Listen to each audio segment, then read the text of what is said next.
Hermanos, los quería primero que nada saludar a todos en el nombre del Señor, esperando que Él obviamente nos esté bendiciendo desde ya en esta tarde en torno a lo que vamos a escuchar.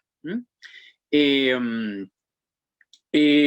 empezar esta predicación haciendo un pequeño recuento de lo que era la reforma protestante. La reforma básicamente empieza por las 95 tesis que Lutero clava en la puerta de la catedral de Wittenberg. Ya eso lo hemos escuchado varias veces. La queja principal de las 95 tesis era por las indulgencias que se cobraban para que los cristianos pudieran alcanzar salvación, o dicho de otro modo, la salvación se vendía a través de dinero. El dinero podía cubrir gran parte de lo que era la salvación del hombre. Y la gracia se había dejado de lado, la fe se había dejado de lado, y peor aún, la obra de Cristo se había dejado de lado, pues cuando se compraba la indulgencia, entonces el pago que Cristo había hecho para salvar al hombre quedaba en segundo plano. Entonces, lo primero que se empieza a reflexionar es acerca de esta venta de indulgencia. Pero a medida que se empieza a estudiar este tema, se van descubriendo que la Iglesia Católica reinante hasta el momento, sus doctrinas tenían serios problemas y estaban en conflicto con lo que la Escritura ordenaba. Entonces, Martín Lutero, uno de los tantos reformadores, se da cuenta de que se había trastocado fuertemente lo que eran las doctrinas de la salvación del hombre, cambiándola por otras cosas que no podían o que la Biblia negaba su eficacia para la salvación. La Biblia siempre daba como único mérito para la salvación el sacrificio de Cristo y no alguna ofrenda o dinero que nosotros pudiéramos pagar. La plata que se recaudó básicamente con este proceso de la indulgencia, de la venta de las indulgencias, ayudó gran parte a construir la Catedral de San Pedro, ¿ya? Y la idea de crear esta doctrina, esta enseñanza, era simplemente juntar dinero para hacer más poderosa la Iglesia Católica. Bueno, hemos hablado, ya esto era a modo de introducción, sobre dos temas. Se habló sobre la fe o sola fide, que es la salvación, pues, puede ser recibida cuando ponemos nuestra fe en aquel que murió por nosotros, ¿ya?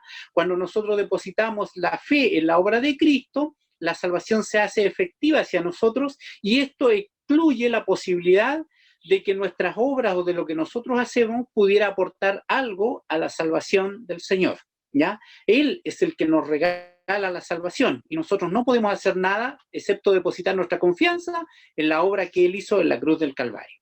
Eso es hablando de la fe. Entonces nuestra fe o la fe salvífica es la fe que se deposita en nuestro Salvador para hacer nuestro el sacrificio que Él hizo en el Calvario por nosotros. Después teníamos la segunda sola, que es sola gratia o sola gracia. La salvación es un don de Dios, es un regalo de Dios. Por tanto, es algo que el pecador recibe en forma inmerecida, basada, otra vez en lo mismo, en los méritos de Cristo, alcanzado durante su vida, muerte y resurrección, cuando estuvo acá en la tierra. La salvación, entonces, la conseguimos gratuitamente. A nosotros no nos cuesta nada, es algo regalado por gracia, pero que a Cristo le costó una vida santa, le costó un sacrificio, entregar su vida por nosotros, y finalmente Dios lo resucita para dar ejemplo de lo que también iba a ser nuestra vida futura. Tenemos estos tres elementos en la vida de Cristo: su vida, su muerte y su resurrección. Estas tres cosas aseguran entonces nuestra salvación. Y hoy quiero hablar sobre una tercera sola, que es solo Cristo. La salvación se encuentra solo en Cristo, excluyendo así todo otro camino para llegar a Dios.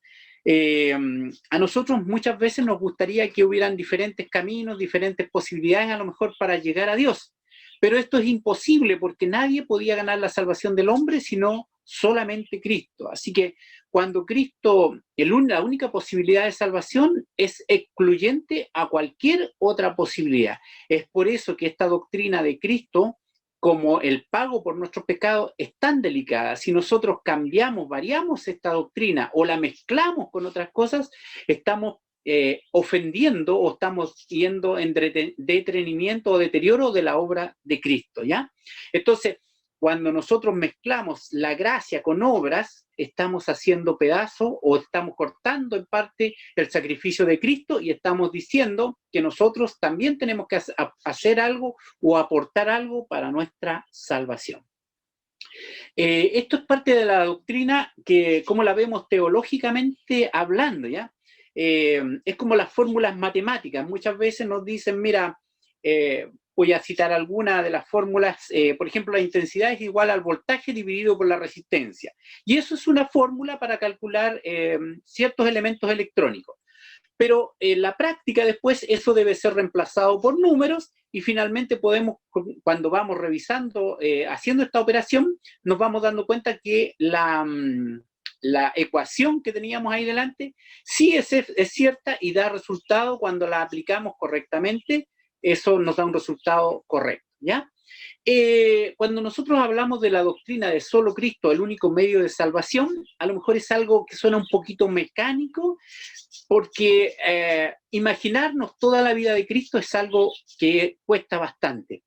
Estuve leyendo en estas semanas para esta predicación los evangelios, los leí todos una vez más, porque quería ver qué y cómo era la vida de Cristo en favor de nosotros y su obra en favor de nosotros.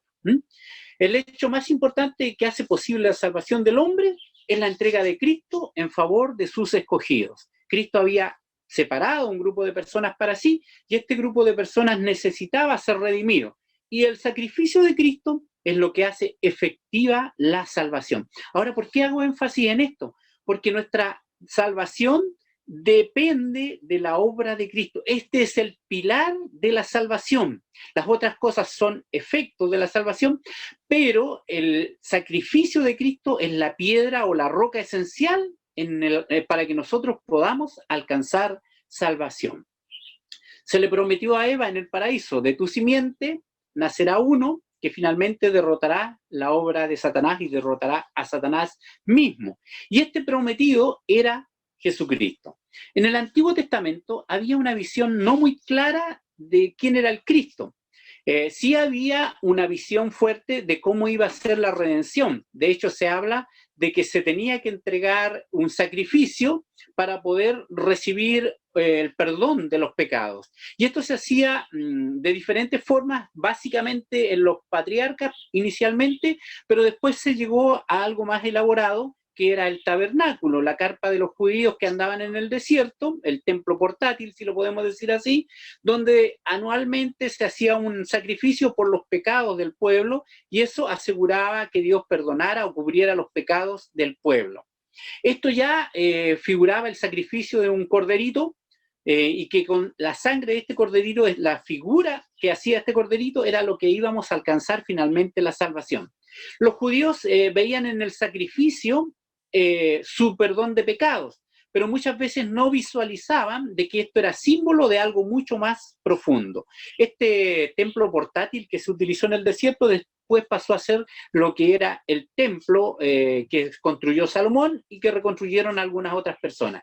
Y en ese templo era donde se ofrecía el sacrificio por los pecados del pueblo. Bueno, para seguir adelante, entonces, debo decir que en el Antiguo Testamento no era muy clara la imagen de Cristo. Después el profeta Isaías habla un poco de la obra de Cristo, diciendo de que Él iba a morir por nuestros pecados. Él dice que todos nos descarriamos como ovejas, cada uno se apartó por su camino, pero Dios cargó sobre este Cristo, sobre este Cordero inmolado, sobre esta persona especial, el pecado de todos nosotros, y dice que finalmente a través de su sacrificio, nosotros fuimos beneficiados con salvación. Esto lo presenta el profeta Isaías. Los judíos, cuando estudiaban el profeta Isaías, tenían problema con estos versículos, porque ellos asumían que el Mesías iba a ser un líder político, un líder militar, un líder que iba a libertar y levantar la nación de Israel por sobre todas las otras naciones. Era la imagen que ellos tenían del Cristo, pero no visualizaban de que Cristo era el Hijo de Dios que iba a morir por los pecados del hombre, del pecador. Entonces, creo que con esto vamos viendo un poquito lo que se había visto en el Antiguo Testamento y que estaba, por decirlo así, semi-velado. Pero en el Nuevo Testamento se manifiesta la persona de Cristo. Y la persona de Cristo es lo que nos viene a manifestar la gracia de Dios, la bondad de Dios, la misericordia de Dios hacia nosotros. Y algo más importante, el amor de Dios hacia nosotros. Me encanta entender que nuestra salvación no depende de lo que yo pueda hacer, de lo que tú puedas hacer, sino que depende de lo que Cristo hizo por nosotros, de lo que Dios mismo ofrendó por nosotros en la cruz del Calvario. Cuando leía la historia de Cristo, lo hice con un interés especial, buscando cómo Cristo había mostrado su salvación hacia el hombre, cómo Cristo se había relacionado con el hombre. Hablamos de que en el Antiguo Testamento la salvación se manifestaba a través del templo y de los sacrificios, pero en el Nuevo Testamento se manifiesta por excelencia en la persona de Cristo. Entonces, para poder ver cómo funciona y qué tan profunda es la misericordia de Dios, es que tenemos que ver la vida de Cristo y nos vamos a dar cuenta de cómo Él vino al hombre trayendo este mensaje. Uno de los capítulos difíciles que me costaba mucho entender y que no entendía, por decir así mucho, acerca de los milagros que había hecho Jesús, y es el primer relato que nos dice que hizo Jesús. Y en el libro de Juan lo encontramos y se refiere a cuando Jesús transformó el agua en vino. Yo trataba de buscar una profundidad teológica, un simbolismo especial en el agua, en el vino y una serie de cosas, tratando de entender qué fue lo que quiso decir Cristo a través de estos sacrificios, cuál era el significado de cada una de estas cosas que Cristo había hecho en ese instante. Pero leyendo los evangelios como una unidad, me doy cuenta que lo único que Cristo quiso mostrar principalmente en este milagro fue el amor de Dios hacia el pecador. Y es tanto así que vemos que estaba la boda esta que se estaba realizando, pero hubo un descuido con el vino. El vino era parte primordial de las ceremonias de esta época, ¿ya? Hoy en día tenemos una serie de cosas, hay piñatas, hay vino, hay canapés, hay completo, hay asado, una serie de cosas, pero en esta época el vino jugaba un papel primordial. Y cuando el vino se termina en medio de esta ceremonia que nos relata en el libro de Juan, dice que todos se asustaron, se preocuparon. ¿Por qué? Porque la fiesta se iba a arruinar si no había vino. Por alguna razón habían invitado a Jesús, probablemente le conocían, puede que haya sido inclusive, algunos piensan, un familiar, un pariente lejano de Cristo el que lo invitó a la cena. Pero el asunto es que se produjo un problema. Y la madre de Jesús no haya mejor cosa de que, sucedido el problema, presentárselo a Cristo y le dice: Cristo, esto es lo que está sucediendo. Esto, algunos han justificado la intercesión de la madre de Jesús en favor de otros, pero no es la esencia del versículo enseñar esto. Lo que sí veo que es la enseñanza fuerte de este relato es que Jesús tuvo amor hacia esta pareja, tuvo amor hacia lo que estaba sucediendo, y en ese amor hace un milagro, y es transformar el agua en vino. La fiesta sigue adelante, todo concluye bien gracias al milagro que hace el Señor Jesús en esta ocasión. A mí me costaba, como le digo, entender un poco por qué Jesús hacía esto, y lo veo simplemente que Jesús muestra su amor hacia este matrimonio, hacia esta pareja que estaba realizando esta ceremonia. Me es mucho más fácil entender que Jesús sane a un ciego, que Jesús le perdone la vida a una mujer adúltera, que Jesús sane a algunos leprosos, que Jesús le devuelva a la viuda su hijo que estaba muerto, por el cual estaba sufriendo amargamente. Pienso en el siervo del centurión y veo todos los otros milagros y entiendo que había una presión, había un dolor, había una aflicción y había un problema profundo en esto. Pero en la transformación del vino no lo veía de esa forma. Pero sí me voy dando cuenta a través de cuando voy leyendo cada una de los relatos de los evangelios acerca de Jesús, que Jesús lo que hacía era presentar el amor de Dios, la misericordia de Dios en una forma simple, cercana y clara al hombre. ¿Y qué mejor que ese hombre ciego que no podía ver el problema espiritual que tenía, viera en cosas físicas cómo Dios estaba interviniendo a través de sus actos misericordiosos en favor de ellos? Jesús le interesaba la salvación del hombre, pero para mostrar que Él era el Salvador, que Él tenía misericordia del hombre, es que hace esta serie de milagros. Muchos de los que recibieron milagros no le agradecieron a Jesús. Tenemos el caso de las 5.000 personas que estaban, y después un caso de 3.000 personas, donde Jesús multiplica los alimentos para alimentar a la multitud. Dice que Jesús se compadeció de la multitud, y dentro de su compasión, Jesús multiplica el pan, los peces, para que todos puedan tener alimento y no sufran por el hambre o se desvanezcan por la falta de alimento. Pero la gente, aunque vio este milagro, cuando Jesús empieza sus prédicas, sus enseñanzas, se apartan de él y lo abandonan. Pero veo que a pesar de que obviamente él sabía que lo iban a abandonar, él aún tiene compasión y muestra compasión por el hombre, por las multitudes que le seguían. Veo a los leprosos que fueron sanados. 10 leprosos nos dicen en una oportunidad que fueron sanados. ¿Y cuántos de esos leprosos volvieron a agradecer? Solo unos cuantos. Y los demás se olvidaron de agradecer al Señor por lo que Él había dicho o hecho. Bueno, vemos diferentes eventos donde Jesús hace milagros y que lo único o lo más profundo que Jesús quería enseñar era la misericordia de Dios al hombre. Quiero seguir adelante con esto de la obra de Jesús. Jesús mostró gran amor, gran misericordia con cada uno de los hechos que hizo en la tierra. Cuando su amigo Lázaro murió, Jesús muestra una tremenda compasión. Dice que Jesús lloró. Son 2 oportunidades donde Jesús menciona que llora en la Biblia, y fueron ocasiones muy especiales porque sus discípulos las relatan muy vívidamente. Y es una de estas oportunidades cuando su amigo Lázaro ha muerto, una familia amiga, y pierde a uno de sus integrantes de la familia. Y dice que Jesús tenía tanto amor por esta familia que lloró, pero no solamente se quedó en el llanto, sino que también hace un milagro de resurrección en favor de ellos. También Jesús llora por la ciudad de Jerusalén y por la incredulidad en que había caído la ciudad de Jerusalén al menospreciar el Mesías que Dios había enviado.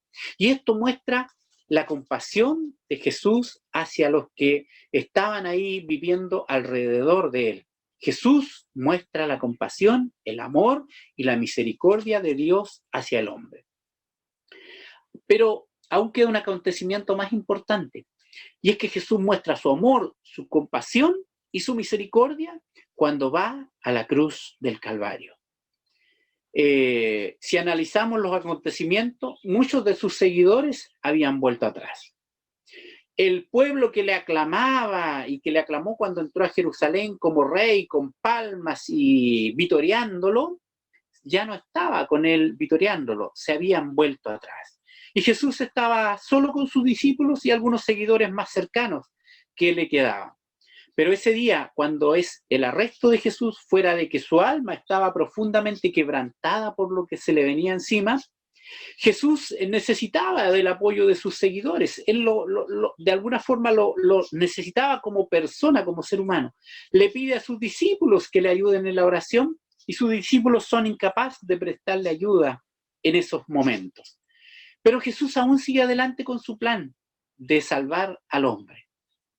Y dice que sus discípulos estaban orando con él la noche que fue entregado, y cuando vienen a arrestarlo, todos se dispersan, salen escapando, y Pedro hace un acto bastante heroico, si lo pudiéramos decir, al atacar a uno de los guardias y le corta la oreja a uno de los guardias. Y me parece tan grande aquí la misericordia, el amor de Dios y la compasión de Dios, de Jesús mostrada en estos acontecimientos, que veo a Jesús que toma la oreja del guardia y se la repone o lo sana, le pone la oreja en su lugar y reprende a Pedro por lo que había hecho. Jesús sabía que esos guardias venían a arrestarle. Jesús sabía que no iba a ser fácil lo que iba a padecer, que esos mismos guardias probablemente lo iban a maltratar y que finalmente este arresto iba a terminar en su muerte. Pero él, mirando por la salvación de sus hijos, es que él permanece en beneficio de la obra que iba a hacer. Y a este hombre le sana, le devuelve su oreja, la instala en su lugar, como que nada había pasado.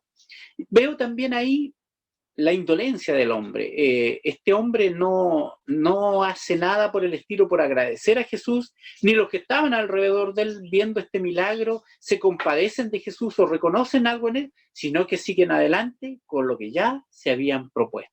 Para Jesús no hubo misericordia, no hubo compasión. Siguió siendo tratado mal, bruscamente, y llevado al juicio para finalmente crucificarle. Yo no sé si estás siguiendo conmigo esta serie de relatos, pero a veces pienso, ¿y qué hubiera sido si Jesús hubiera pensado, a ver, predicado a multitudes y las multitudes no se han vuelto a mí? Tenía un grupo selecto de seguidores y ellos se han dispersado, se han apartado de mí.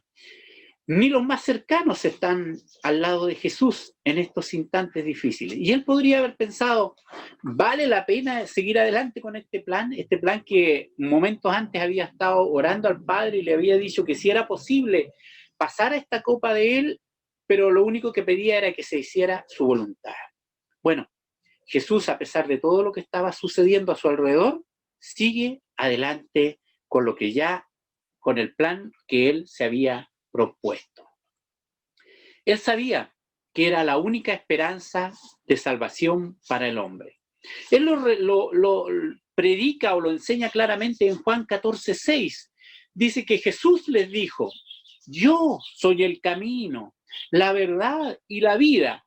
Y finalmente termina esta declaración diciendo, nadie viene al Padre sino por mí. O sea, Jesús en esta declaración saca cualquier otra posibilidad que el hombre pudiera imaginarse de salvación y se declara como la única opción de salvación para el hombre, diciendo, nadie puede llegar al Padre o puede venir al Padre si no es a través de mí.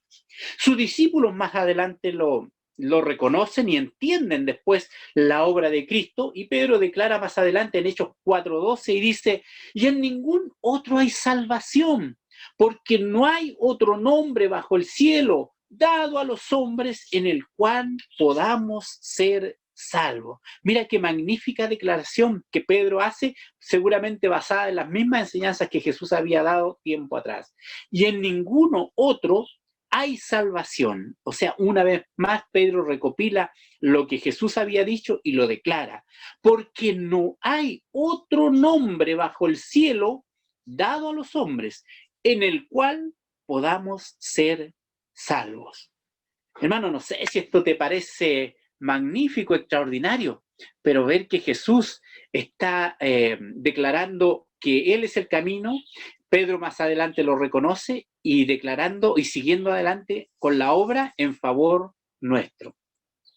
Esta sola de Cristo que declara la salvación, que la salvación solo se encuentra en Cristo y su obra en favor nuestro, debe consolar nuestros corazones. Nuestros corazones que a veces están débiles, a veces están confundidos, a veces nos sentimos el peso de nuestras fallas, de nuestros pecados, pero estos corazones cansados muchas veces debemos reconocer que nuestra salvación no depende de nuestro esfuerzo personal, no depende de tan bueno sea, no depende de lo buenas cosas que pueda hacer, sino que dependen en profundidad de la obra de Cristo en favor nuestro. Cristo no vino a hacer una obra por casualidad, Cristo no vino a morir para ver si alguien cree en mí y sea salvo, sino que Él vino a dar una sólida salvación a sus hijos, a su pueblo, a su iglesia. Pensaba agregar muchas otras cosas, pero creo que esto ya lo conocemos y es claro para nuestras vidas. Quiero ir finalizando con algunas cosas que el Señor nos dio a conocer también para que podamos consolar y fortalecer nuestros corazones. En San Juan capítulo 10, 27, Jesús hace una maravillosa declaración. Y hermano, si tienes una Biblia a mano, ojalá lo busques, pero si no lo voy a leer. San Juan 10, 27. Mira la declaración extraordinaria que Cristo hace. Dice, mis ovejas oyen mi voz y yo las conozco y me siguen. y yo les doy vida eterna, y jamás perecerán. Y mira lo precioso que dice más adelante, aquí mismo, y nadie las arrebatará de mi mano.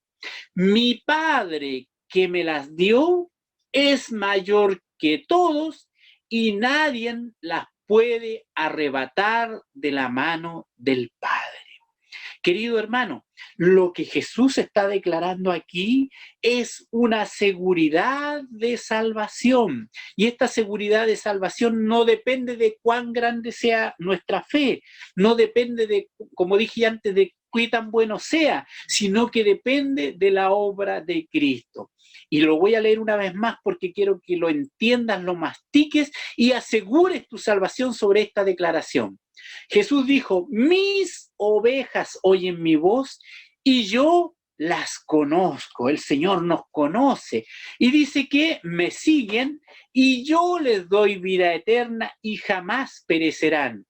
Y nadie, mira el término precioso, y nadie, esto incluye a los personajes que viven a nuestro alrededor, incluye los poderes políticos, incluye los reyes, incluye a Satanás, incluye a potestades en los lugares celestiales malignas, y nada de estas cosas o nadie las arrebatará de mi mano. Nosotros no estamos en un redil guardado aparte, esperando que algún día el Señor vuelva a cuidarnos. Nosotros estamos en la mano del Señor y estamos cuidados y protegidos por su poder. Y más aún dice, mi Padre que me las dio, nosotros somos un regalo de Dios hacia el Hijo, mi Padre que me las dio, es mayor que todos. El Padre es mayor que cualquiera y nadie las puede arrebatar de la mano del Padre. O sea, estamos doblemente protegidos, primero por la obra de Cristo en favor nuestro y segundo, porque el Padre evita que alguien que quisiera arrebatarnos o llevarnos por mal camino, hacernos perder nuestra salvación, lo pudiera hacer, porque nadie, dice Jesús, las puede arrebatar de la mano de mi Padre. Hoy, hermanos, ¿cuántas veces no nos sentimos cansados? No nos sentimos como que no valemos la pena como cristianos porque no podemos ser tan buenos como quisiéramos ser. A lo mejor muchas veces analizamos nuestra fe, vemos nuestro comportamiento de acuerdo a nuestra fe y nos damos de golpes de la cabeza poco menos porque decimos no soy digno de estar o ser hijo de Dios. Muchas veces vemos cuántas veces volvemos atrás, miramos hacia atrás y decimos, no soy digno de volverme o de ser un hijo de Dios. Pero gracias a Dios que esto no depende de mis fuerzas, no depende de mis buenas obras, una vez más lo digo, sino que depende de la obra de Cristo. Esa obra de Cristo es lo que nos regala la salvación. Yo creo que esto debiera llevarnos a decir un gloria a Dios, porque estamos protegidos en la mano de Cristo, en la mano de Dios, y nadie nos puede sacar de su mano. La pregunta sí es, dice aquí, oyen mi voz y yo las conozco y me siguen. La pregunta que yo te podría hacer en esta mañana o en esta tarde ya, ¿has escuchado? Estoy acostumbrado a los cultos matutinos. ¿Has escuchado la voz de Jesús llamándote? ¿Has escuchado el llamado de Jesús hacia tu vida? La Biblia, curiosamente, dice que son muchos los llamados, pero son pocos los escogidos. O sea, el llamado de Jesús, muchas personas lo escuchan, pero no todos los que escuchan el llamado de Dios son escogidos de Dios, son el regalo de Dios hacia su Hijo, sino que solo algunos de los que escuchan ese llamado son escogidos de Dios. ¿Y cómo se reconocen quiénes son los escogidos de Dios? Si muchos escuchan el llamado, ¿cómo sabemos nosotros quiénes somos o quiénes son los escogidos de Dios? Porque dice aquí la palabra, mis ovejas oyen mi voz y yo las conozco. Y aquí agrega algo más, y me siguen. ¿En cuál parte del proceso está tu vida? A lo mejor tú has escuchado el llamado de Dios. A lo mejor tú has escuchado la voz de Dios que te llama. Ven a mí, ven, yo estoy aquí, yo estoy extendiendo mi mano hacia ti, o no sé cómo puedes haber escuchado, pero tú estás escuchando la voz de Dios que te llama, que el llamado de Dios hacia ti. Pero a lo mejor te has quedado solamente en eso. Y sigues gozándote a lo mejor en que Dios te ha llamado, en que Dios ha enviado a su Hijo, en todo esto, pero hay un paso que no has dado. A lo mejor no lo estás siguiendo a Él. ¿Y por qué digo esto? A lo mejor alguno de ustedes estará diciendo, hermano, pero somos todos cristianos, yo llevo 30, 40, 50 años en la iglesia. Hermano, lo que usted está diciendo, no, como que ya no aplica mucho a mi vida porque yo ya soy un cristiano con una trayectoria en la iglesia.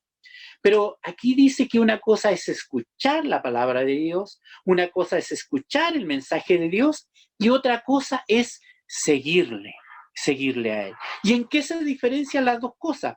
En que yo puedo escuchar promesas gloriosas de Dios hacia mi vida, yo puedo escuchar de que Cristo murió para llevarme al cielo, pero me quedo solamente con eso y estoy confiando en cómo yo vivo la vida, estoy siguiéndome a mí mismo o estoy siguiendo a otra persona, pero no estoy siguiendo al Señor. Lo que nos dice aquí la palabra es que el que escucha su voz y es su oveja, le seguirá. ¿Y qué significa seguirle? ¿Qué significa seguirle? Quiero que pienses un poquito. ¿Qué significa seguir a Jesús? Seguir a Jesús es como lo siguieron los discípulos, aprender de Él y llegar al conocimiento pleno de Él, y finalmente este conocimiento tiene que modificar nuestras vidas. Es por eso que es tan importante el conocer la vida de Cristo, conocer las enseñanzas de Cristo, conocer las demandas de Cristo hacia el pecador. Hermano querido, ¿en qué estamos dedicando o a qué estamos dedicando nuestro tiempo como cristianos? ¿Es nuestra primaria necesidad o nuestra primaria decisión el hacer cosas para aprender, conocer más de Cristo? ¿O eso es lo segundo, lo tercero? A lo mejor es simplemente una pincelada que dentro de todo lo que somos como personas nos muestra que tenemos un carácter cristiano. Hoy en día hay muchos predicadores que están hablando de este tipo de evangelio, en que tú eres una persona buena, eres una persona que tienes un buen comportamiento, a lo mejor eres un buen profesional y todo lo demás, pero a tu vida, y escucha esto con cuidado, pero a tu vida le falta Cristo. O sea, todo lo que tú tienes, todo lo que tú eres está bien, pero a eso, para que sea perfecto, tienes que agregarle Cristo, y con eso tu vida va a estar completa. Aquí la Biblia nos dice que debemos seguirle a Él. Y Jesús lo dijo en muchas oportunidades. Seguirle a Él significa abandonarlo todo. Las cartas de Pablo lo mencionan de otra forma. Dicen que tenemos que dejar atrás todo vestigio de pecado y avanzar hacia la luz, correr hacia Cristo y sus enseñanzas. ¿Por qué te hago este recordatorio y este llamado? Porque yo no sé qué tan profundo es tu decisión o qué tan profundo ha sido el llamado que Dios ha hecho a tu vida. Yo sé que la voz de Dios es profunda, pero ¿en qué parte de este camino te has quedado? ¿Solamente has escuchado el llamado? ¿Has aprendido de Cristo, pero le estás siguiendo? Sus ovejas dicen que le siguen y yo les doy vida eterna. Entonces la promesa de Cristo es seguirlo a Él. Debemos conocerlo a Él para poder seguirlo, para poder seguir sus enseñanzas, para entender finalmente que Él era el Hijo de Dios y que Él era el único que podía morir en favor de nuestros pecados. Si nosotros entonces escuchamos la voz y le seguimos, se cumple lo que Él prometió, y es que Él nos da vida eterna. Si solamente escuchamos la voz, dice que hay muchos que escuchan su voz, pero que no van a tener vida eterna. Pero hay otros que escuchan su voz y le siguen, y a esos Él le va a dar vida eterna y jamás perecerán. ¿De qué grupo somos? ¿Hemos escuchado y nos hemos conformado con escuchar solamente? ¿O el Señor ha calado más profundo el mensaje en sus corazones y nos está llamando a que le sigamos, que sigamos sus sendas, sus caminos? Que Él sea la luz que va delante de nosotros, que Él sea el líder al cual seguimos. Hoy en día se están levantando líderes por todos lados, Vemos estas presentaciones políticas. El mundo está polarizado políticamente, nuestro país está polarizado políticamente y la gente está buscando líderes. ¿Quién será el líder que se va a levantar para solucionar todos estos problemas? Te debo decir que ninguno de estos líderes, que ninguna de estas soluciones que está proponiendo el mundo es lo que va a solucionar nuestros problemas. El único que puede darle realmente vida y sentido a nuestra vida es el Señor Jesucristo. Solo Cristo es el que puede dar vida y salvación al hombre. Entonces, lo que primero se habló en prédicas anteriores acerca de la fe depositada en nuestro Salvador, la gracia o la salvación por gracia, el regalo que Dios nos da para que podamos ser salvos, debemos entonces escuchar su voz y debemos seguirle a Él. El Señor nos está llamando. Y amigo mío, no te mires a ti mismo, no mires tu debilidad, no mires lo poco que conoces a lo mejor de la Escritura, no mires hasta dónde vas a llegar. Hay gente que dice, bueno, a lo mejor yo voy a empezar este camino, pero no lo voy a seguir, no soy capaz, no tengo las fuerzas para llegar hasta el final. No te preocupes, porque si tú escuchas la voz de Dios y le sigues, tú estás en la mano del Señor Jesucristo y nadie te podrá arrebatar de eso. ¿Por qué? Porque lo que asegura tu salvación es solo Cristo. La esencia de nuestra salvación es el Señor Jesús. Y no quiero olvidar las palabras que dijo Cristo cuando murió. Sus últimas palabras fueron: consumado es. La salvación para sus hijos, para su pueblo, estaba consumada. Él había hecho la obra para que nosotros pudiéramos alcanzar la salvación. Así que, en realidad, ¿qué nos queda? Nada que hacer, excepto depositar nuestra confianza en el Señor que nos llama a confiar en Él. Depositar nuestra vida en las manos del Señor que nos promete dar vida eterna.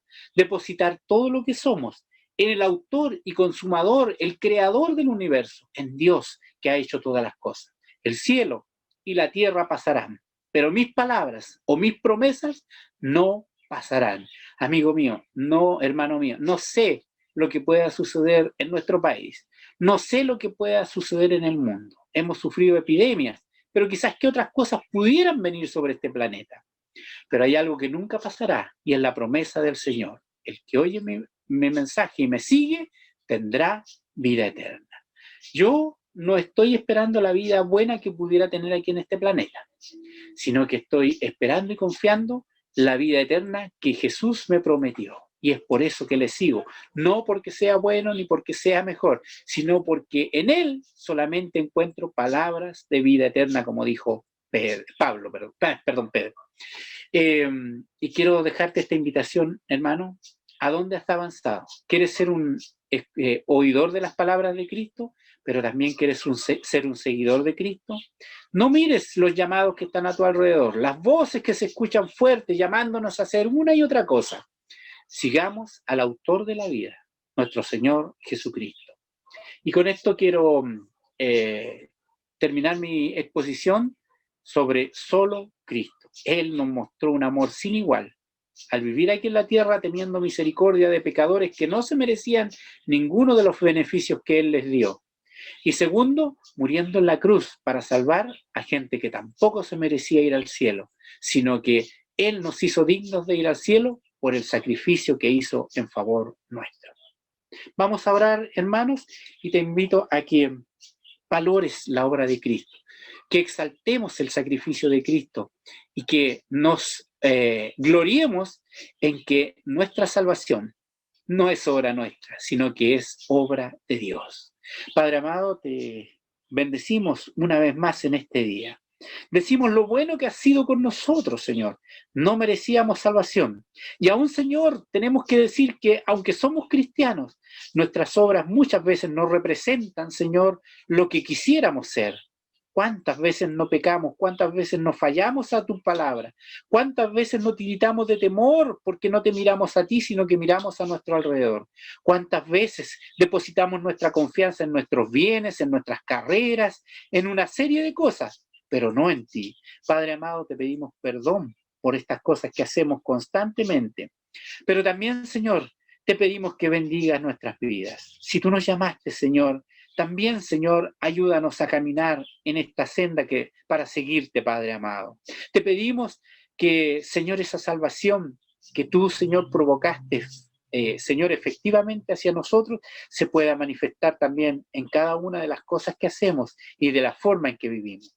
Padre amado, bendícenos. No nos merecemos ninguna de tus bendiciones, pero sabemos que tú nos mostraste gran misericordia, Señor, cuando estuviste en la tierra y prometiste que esto iba a seguir siendo sobre tus hijos. Gracias, Padre, porque tenemos una esperanza gloriosa en ti, Señor, y tú eres nuestro Salvador. Solo en Cristo, solo en ti, Señor, confiamos y solo en ti depositamos nuestra fe para salvación. Gracias, Dios amado, por enviar a tu Hijo y no escatimarlo, Señor, siendo lo más precioso que tenías, a que viniera a morir por nosotros en la cruz. Te agradecemos todo esto en el nombre de Jesús. Amén.